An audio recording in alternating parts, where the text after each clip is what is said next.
Wapenzi watazamaji, karibu ni wapashe yale ambayo yametendeka. Mimi sikuweza kufika Siaya Bondo kushuhudia hafla ya kumuaga Raila Odinga, ila nipo kwenye studio. Ninahakikisha kwamba ninakupea updates ya kila kitu ambacho kitakuwa kinajiri.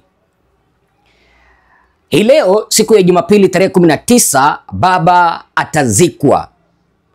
Baba atazikwa na hakuna siku ambayo tutamuona. No single day tutaona baba, not unless Mwenyezi Mungu aweze kurudi. Kipindi ambapo Mwenyezi Mungu atarudi, atawafufua wafu tuweze kukutana. Wakati huo ndio tutasalimiana, lakini kwa wakati huu baba amesafirishwa kuelekea Bondo bila kujua, na sasa hivi ataelekea kupumzishwa. Wakenya ni watu wa ajabu, na Wakenya huwa hawataki upuzi. Siku ya Jumamosi, mwanasiasa kutoka Tanzania ambaye ni deputy party leader wa chama cha Chadema, Bwana John Heche, aliweza kuondoka Tanzania kuja katika taifa letu la Kenya kuwakilisha Tundu Lissu ambaye alifungwa kwa jela na utawala wa Samia Suluhu.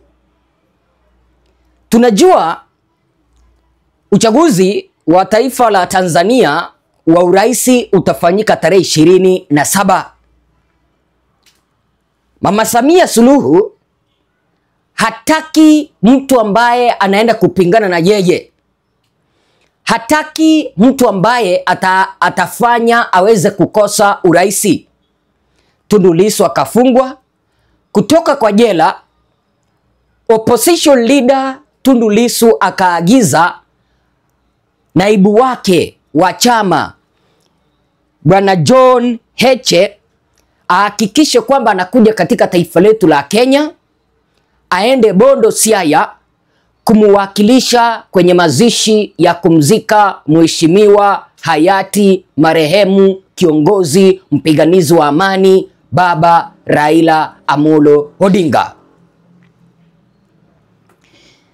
Sasa huyu deputy party leader wa chama cha Chadema John Heche alipokuwa anavuka mpaka wa Kenya na Tanzania wa Isebania border one stop, maafisa wa Tanzania wakamkamata,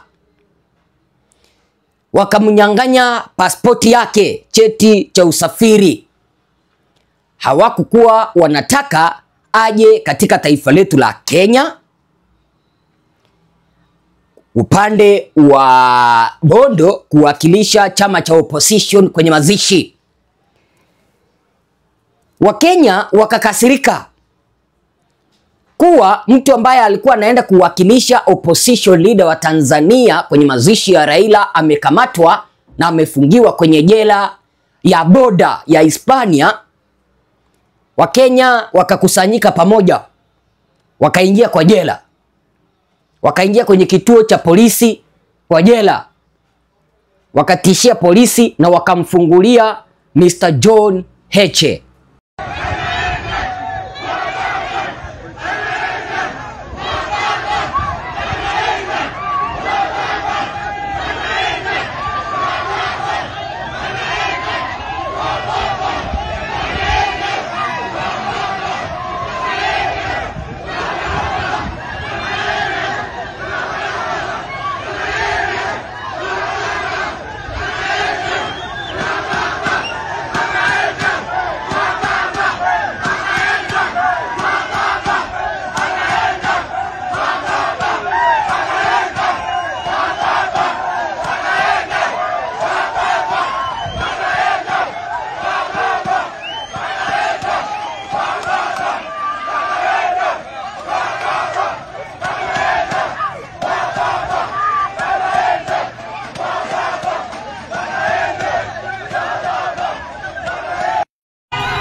makamu mwenyekiti yuko katikati ya wananchi, wameondoka naye moja kwa moja kwa mguu baada ya polisi kuonekana kwamba wana mpango wa kumuumiza ama kumjeruhi.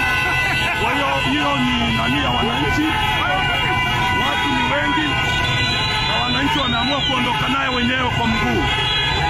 Wananchi wameamua kuondoka na makamu mwenyekiti wa chama aliyekuwa anaenda msibani kwa Raila Odinga na ameporwa passport na watu wa migration kwa nguvu. Kwa hiyo wananchi wameamua kuondoka naye kumsindikiza aweze kuondoka eneo lile, kwa sababu usalama wa eneo lile umekuwa mdogo. Kwa hiyo kama mnavyoona, hali ndivyo inavyoendelea hapa kwenye border ya Sirari One Stop Border Point.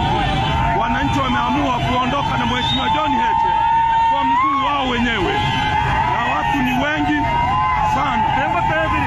Wameamua kwamba ondoke ili wasiweze kumdhuru. Makosa ambayo John Heche aliweza kufanya ni kuvuka boda aende mazishi ya Raila Odinga kuwakilisha chama cha Chadema. Lakini kitu ambacho unajua mpenzi mtazamaji, Tanzania huwa hawataki mtu ambaye ana shine kuliko serikali ambayo iko mamlakani. So John Heche angekuja katika taifa letu la Kenya, maybe apewe nafasi ya kuzungumza, angeshangiliwa zaidi kuliko mtu ambaye angewakilisha serikali ya Tanzania.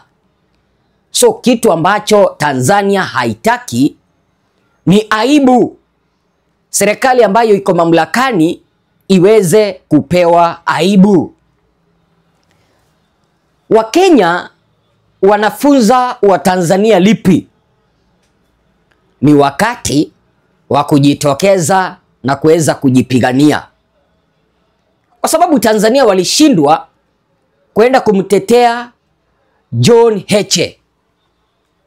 Wakenya wakaamua, wakaingia kwenye kituo cha polisi, wakaambia polisi kwamba hatutoki hapa bila Heche John. Hii inaashiria nini? Wakenya hawataki uongozi mbaya. Wakenya hawataki udikteta. Wakenya wako mbele kushinda wananchi wa Tanzania. Kivipi? Wakenya hawataki udikteta na wako mbele, wako tayari kuweza kubalizana na udikteta. Watanzania waliogopa kwenda polisi, kwenda kumuokoa deputy opposition leader John Heche. Lakini wao Wakenya wakaenda mpaka pale, wakaambia polisi, unajua nini? Hatuwaogopi. Mnakumbuka tuliingia ndani ya parliament? Mnakumbuka tumewahi andaa maandamano makubwa katika taifa letu la Kenya? Waachilia John Heche. Na aliweza kuachiliwa. Na alipoachiliwa hawakumalizia hapo, wakamsindikiza mpaka Tanzania, kwa sababu unaelewa Hispania ni mpaka wa Tanzania na Kenya. So Wakenya wakavuka boda, wakamsindikiza mpaka kwao, wakahakikisha kwamba yupo salama. Wacha niulize, kwani kuja kwenye mazishi ya baba Raila Odinga, huyu kiongozi alikosea? Ni wakati sasa katika ukanda wa Afrika tuweze kumaliza udikteta.